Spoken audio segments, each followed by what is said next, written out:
Right, we're on, Phil. Morning. Phil Daly's going to be asking me some questions now, and I'm going to be providing candid answers. Is that right, Phil? Absolutely, yes. Brutally honest as you always are, JP. First of all, before we get on the questions, you've had a bit of a cold this week. Everything all right for Sunday? Yeah, I'm going to be all right. I'm feeling better than I did. I might not sound that much better, but I'm feeling better than I did. And I played feeling miles worse than this. I mean, I think the 2004 test I played, Dr. Brooks gave me a drip before and after and during the game to play. So I don't think we're going to be at that length, but I'm going to be running around with a blocked nose. I think that's about it. It's a big nose to be blocked. And in terms of the game, you're excited about Sunday? It's been quite a build up to it. Yeah, I am. Yeah, it feels like there's quite a lot of I want to put a lot of good feeling going into the game, and you know, from both sides, and we're getting quite a lot of nice messages from people. And I suppose during your career, you don't sit back and look for stuff like that, really, because you want to just keep moving forward to the next stage. And then with that, yeah, it's been good. Yeah, it's been a good week and a good week's build up. We'll crack on with the questions, and we've got one from Terry Taylor. And he asks, of the youngsters now pushing for a place in the Rhinos squad, who's impressed you the most? So I think there's two stages of the youngsters at the moment. There's both sides, and we get quite a lot of nice messages. There is there's those who've played first team a couple of seasons now, which would be Brad Singleton and Stevie Ward. I'm looking at them, and they're looking like they really want to get in and cement their places as main first team players. And then the group below them, really, you kind of look, you know, the one that stands out is Ashton Golding, obviously. You know, it's difficult for him because there's only one position in front of him. And Zach in there, you know, I believe he's world class. So he's looked good, but all the young guys have looked good in training, and people like Josh Waltz and Mullern, Wardy.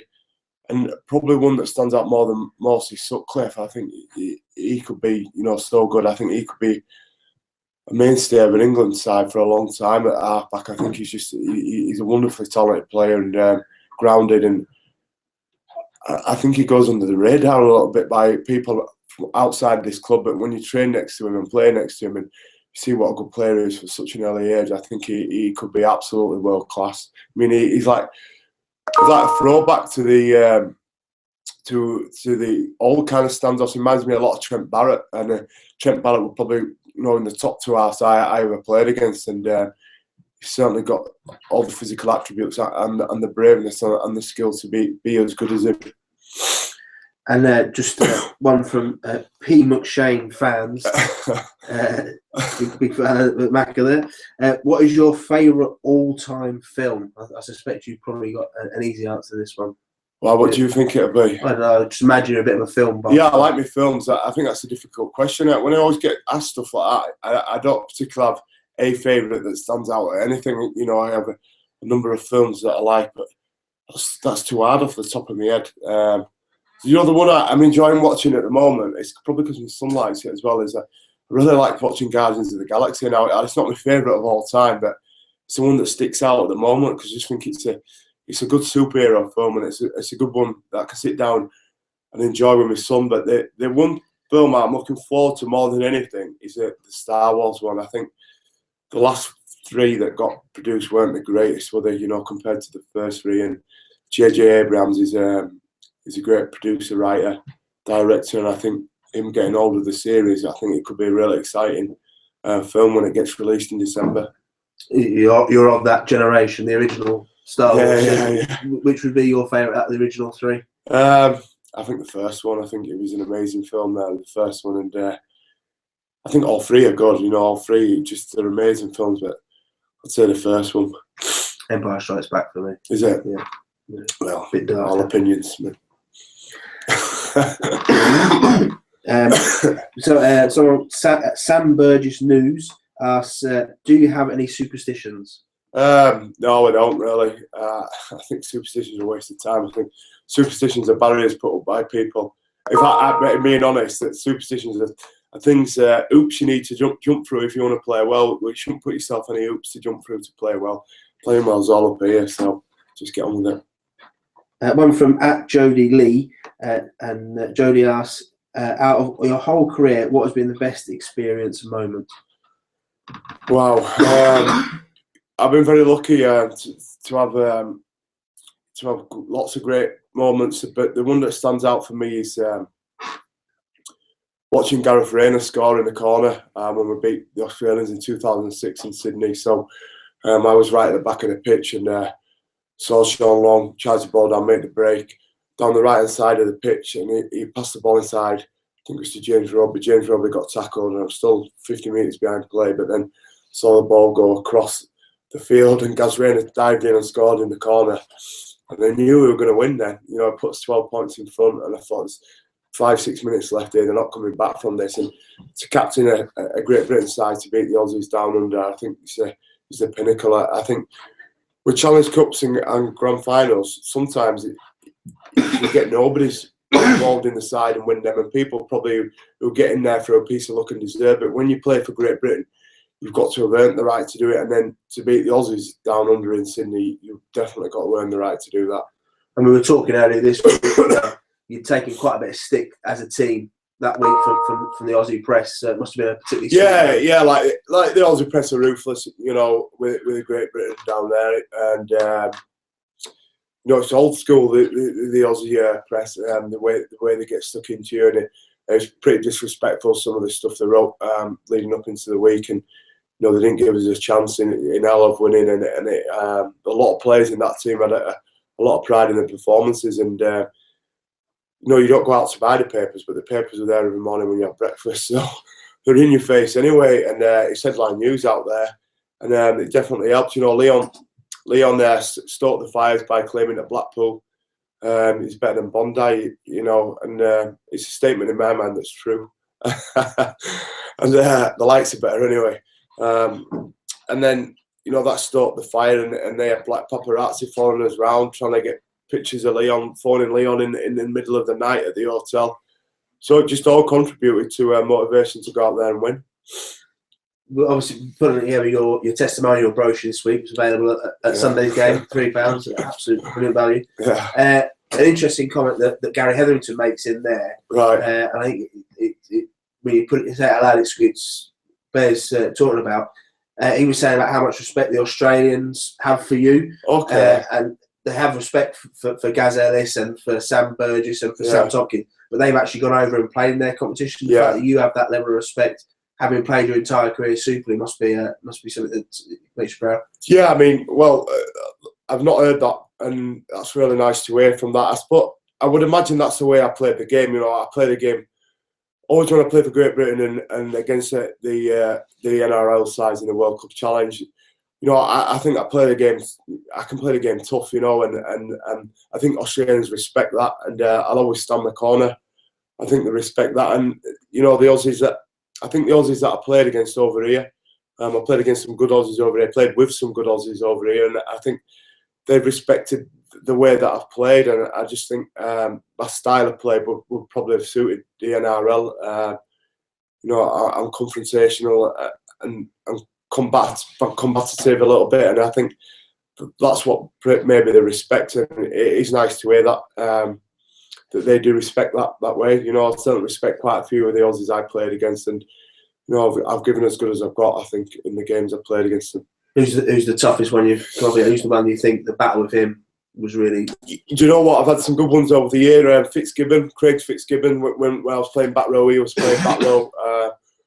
For Australia, me for Great Britain, he was definitely one. And then, you know, I enjoyed playing against Watmo in the Manly series. You know, he won who gives as good as he gets.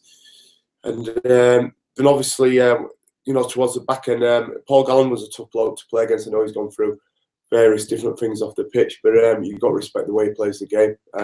Plays the game tough, and he certainly was tough. But then on a totally different, you know, way of looking games. The one player I've got a lot of respect for is Darren Lockyer. You know, the Americans talk about clutch players. I think, you know, players you give the ball to when the pressure's on, the quarterbacks that you give the ball to when the pressure's on, they come up with the goods. And there has been no finer player than Darren Lockyer.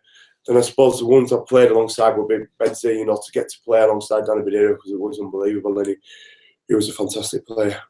You mentioned Darren Lockyer there. Do you think, you can't put too much on one player, but you said how influential. Do you think without Darren Lockyer over your career, we might have won a couple of series against Australia? You certainly played a big influence in, I can think of 2 finals. Yeah, certainly between the years of 2001 and maybe 2005, I think he was at his best for Great Britain then. And I think without him playing, certainly in that 2003 series, they would not have won. They wouldn't have won without him, his influence at the end of games. We'll go back to the questions. We've got a couple from Twitter. We've got one from Ben Sibley, who's a Rhinos fan, who lives down south. He's actually making a 500-mile round trip from Hampshire to be at Sunday's game. Right, big effort. So he's just asked, and I know this is something you've got a big interest in. Do you think one day that the game can break into the south of England and make it a truly national sport? I know you've had camps down south and worked with young kids down there. Look, I think it's a good question, but I think the game's probably already broke through at the grassroots level down south. It's about having a strong professional club down there. Now, there's that many kids playing in and around the London area. It's made the breakthrough in the grassroots, certainly. But I think the key is for the London is not to have a London club. I think London's too big a place to have one club just called London. You look at football, look at rugby union. They don't have, one club called London. I think the best way to go ahead in London would be to perhaps have 4, 5, 6 clubs who get into that bottom tier of the professional ranks, such as Medway Dragons, London Scholars. We've got the Broncos now as well, and one of them, I think, organically will get to the top will get into Super League, and I think that might take 20 years, but I think it's about getting another 2 or 3 professional clubs in and around the London area, but not called London, called the areas within London, and I think that's the way that's where it needs to progress. I got one from at Tween Ryan Hall, and it's quite topical because we had the Golden Decade dinner last night, right. and England head coach, England Rugby Union head coach Stuart Lancaster was there and was talking this topic. The question is, do you think that Sam will be successful in rugby union? Without a doubt. You've seen the way he's progressed in the few games that he's played. Watching his first game to I watched his latest game. He's progressed loads, and I don't think you need to fully understand all rules to play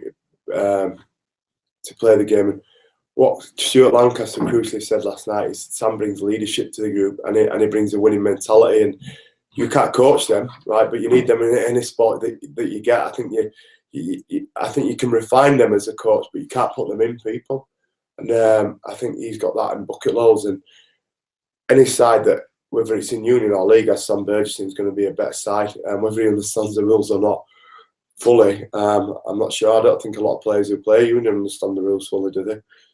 And he's certainly come into this process with his eyes wide open. He knows the learning curve he's on, doesn't he? Yeah, he does, yeah. And I think Sam's going to be in that team to break the line and make offloads, and he's got skills that not a lot of rugby union players have, and that way, because they're just not taught that way either. You're taught, to hit the floor and to get involved in rucks and mauls, and I think the more time Sam can get the ball in his hands, the better. I think he'll end up being an 8.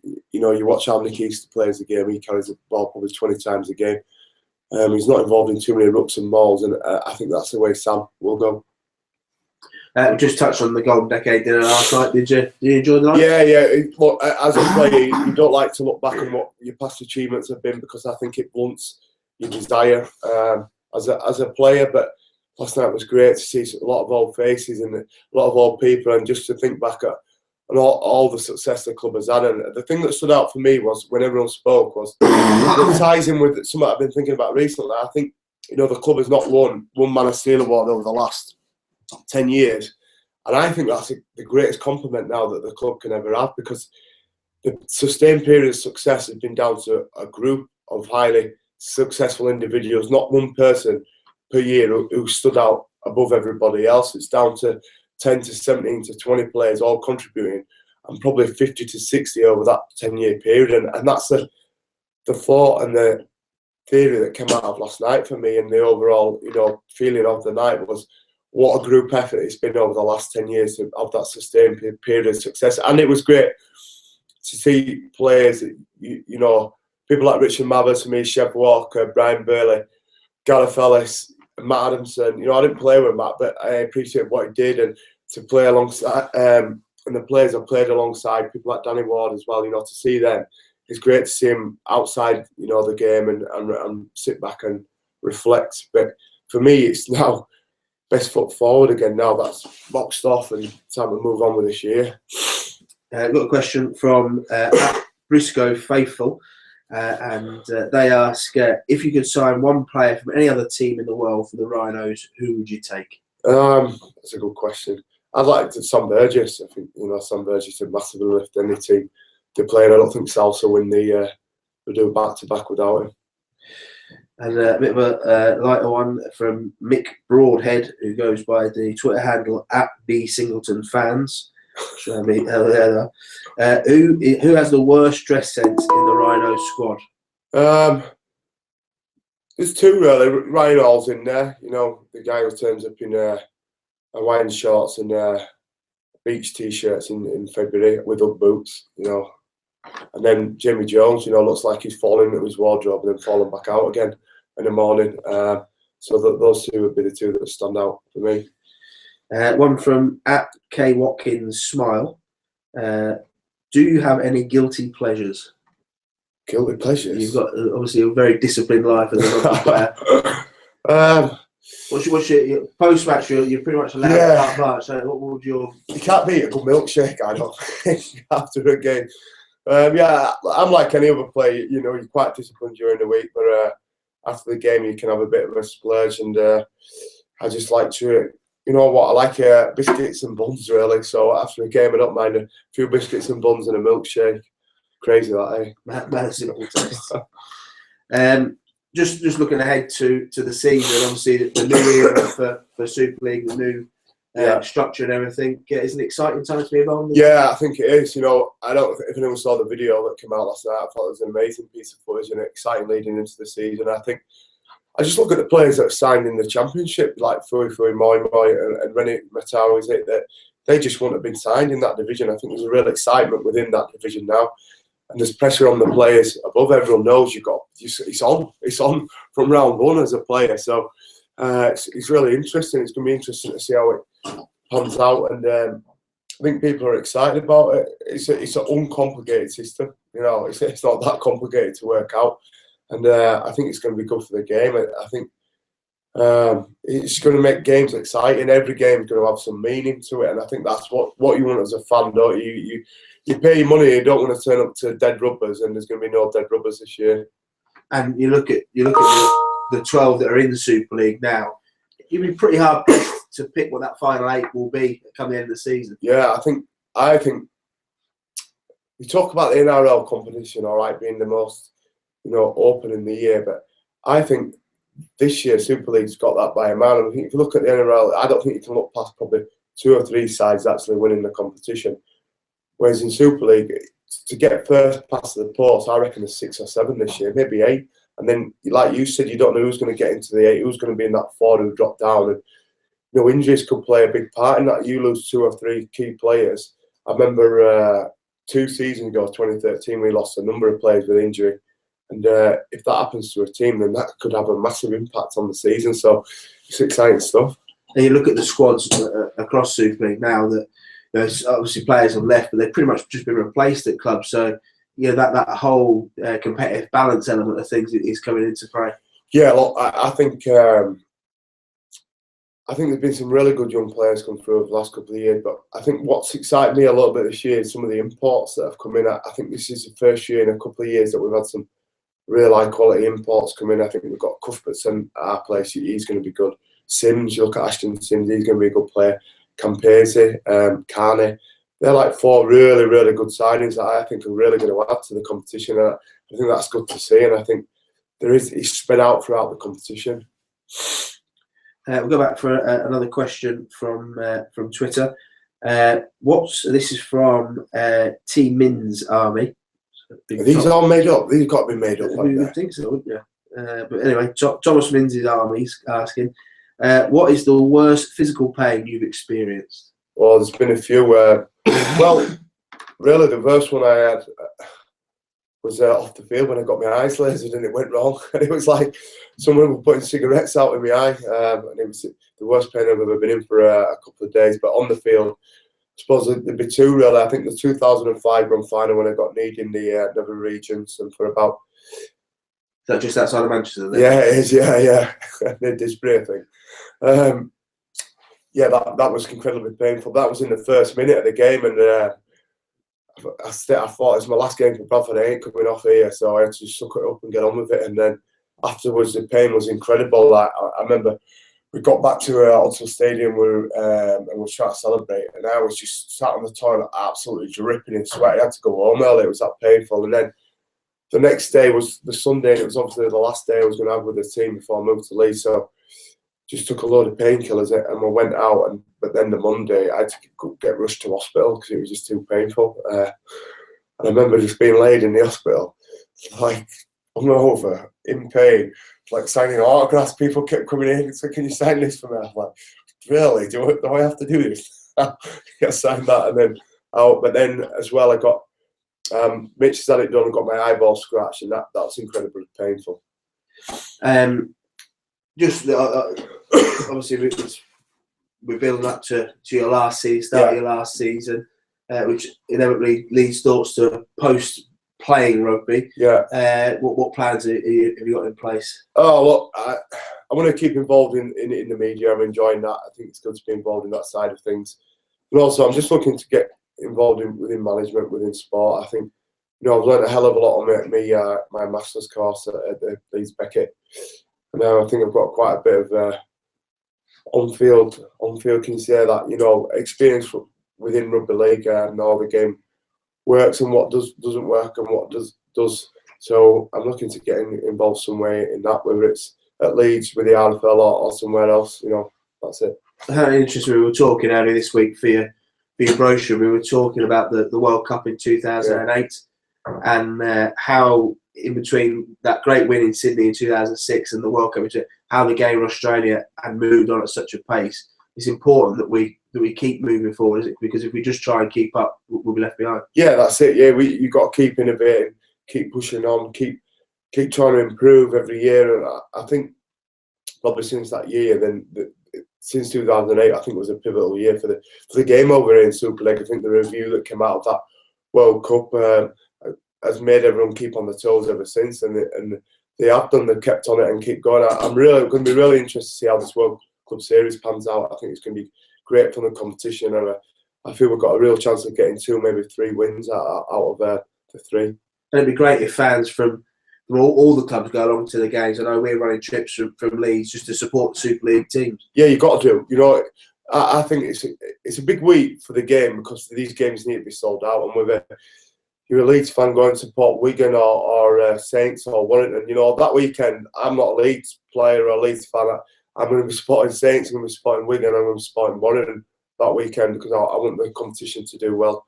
And I'm sure they will. I'm sure those boys for those teams will stand up. But they need your support. It wants to be packed out, 20,000 or capacity crowds at all of them. And let's hope we get that.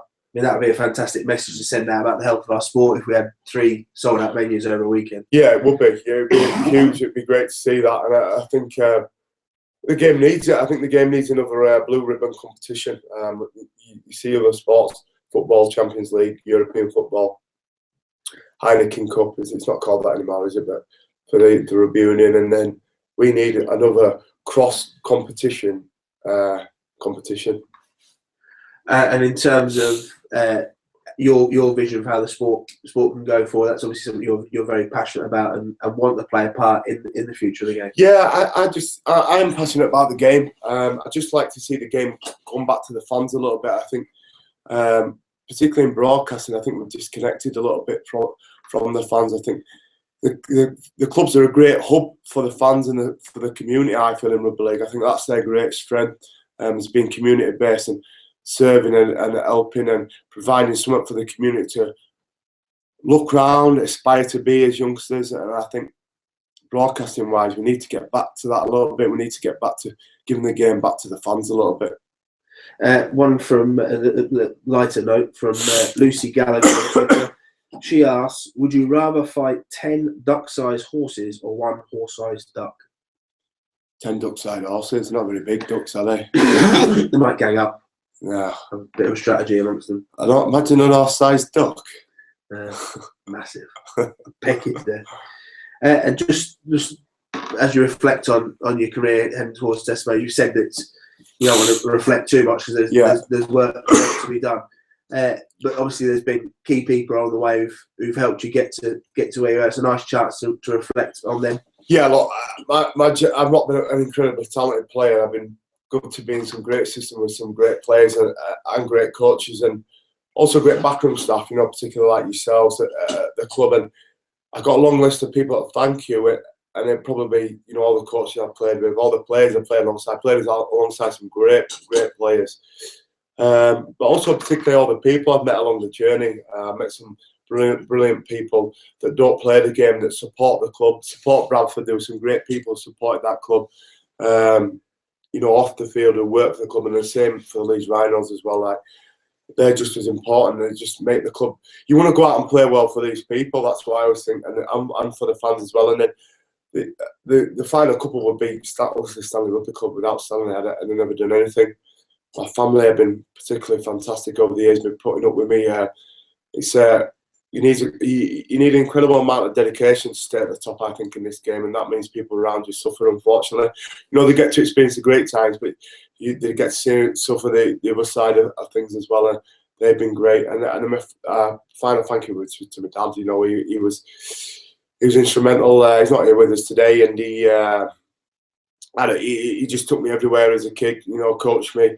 And I realised how difficult that can be when you're working now. I've got my own children, and I'm in the taxi for your children here, there, and everywhere. And then just to support when I was playing, so he was fantastic too. Just last couple of questions, looking towards Sunday's game. Obviously, great that Bradford have agreed to come, and a club you've still got a lot of time for, especially for Jimmy and for Robbie Hunter-Paul. Yeah, massively. I think they've got the right people in place there. They've got Robbie, Steve Ferris, Mark Green and Jimmy Lowes. I think that's a great force to be in charge of the club. And I just think they've got some good players there now. We're buying into the Bradford ethos and what it means to play for Bradford. Bradford's a great club with some good history, and Chev Walker's the captain there, and his enthusiasm, I believe, will rub off on everybody else, and his desire to play well and succeed for that club will rub off on everybody else there. And Bradford, I always love playing for Bradford. I had some wonderful times there, and you know, the grand finals we won, the Challenge Cups we won, and the fans were great, and also the players as well. I'm really looking forward to the day. You know, I nearly ended up playing all, which has been great for Gareth Ellis, but this is the one that means the most to me, and it's the closest to my heart.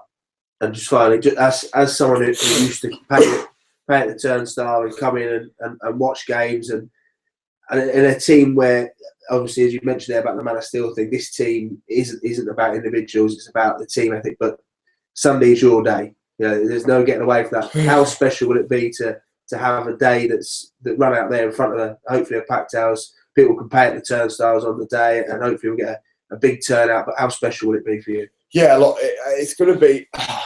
So it's difficult. I don't like. It's difficult as a player to talk about yourself, you know, in a team sport.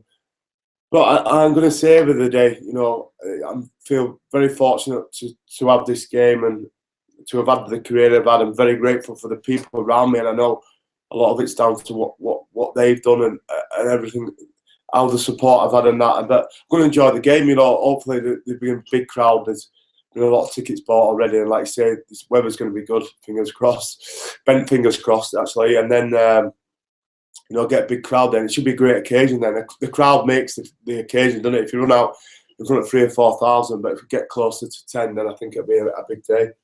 Well, before I let you sign off, Jamie, you can say goodbye and thanks everyone for watching. Just to wish you all the best for Sunday's game. 3 o'clock here at Headingley Carnegie against the Bradford Bulls. £15 for adults, £10 for concessions, £5 for juniors. So get along. Weather's going to be set fine. The undersaw heating's turned on just in case.